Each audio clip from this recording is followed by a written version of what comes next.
nous défait tourner l'entraînement GPU.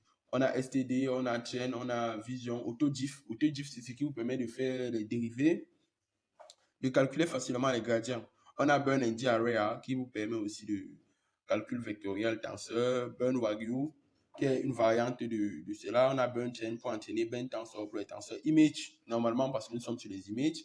RAN pour la génération de nombres, ça aide à concevoir le modèle pour initialiser les poids. Set, sérialiser, Initio, c'est la gestion d'erreurs, Rayon, Rayon, c'est le parallélisme et les itérations. Et ici, on a les outils pour Relance.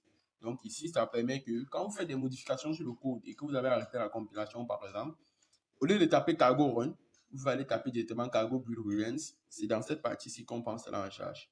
Donc, on a fini un peu le briefing sur le modèle, le briefing sur le code. On va aller maintenant sur où les poids sont stockés parce que c'est ça le plus important. Le plus important, c'est qu'à la fin, on a un fichier qui contient les poids, un fichier qui contient le loss, tout ce qui est stocké. Et c'est dans ces fichiers-ci.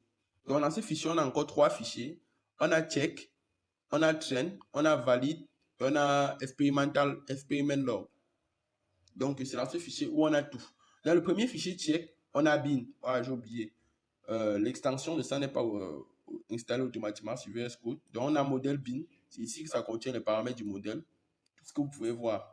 Donc, il va récupérer les paramètres après. Après, on a epoch, on a trend, epoch 1. Donc, voici ce qu'on peut avoir sur epoch 1. On a loss. Donc, voici le fichier des loss.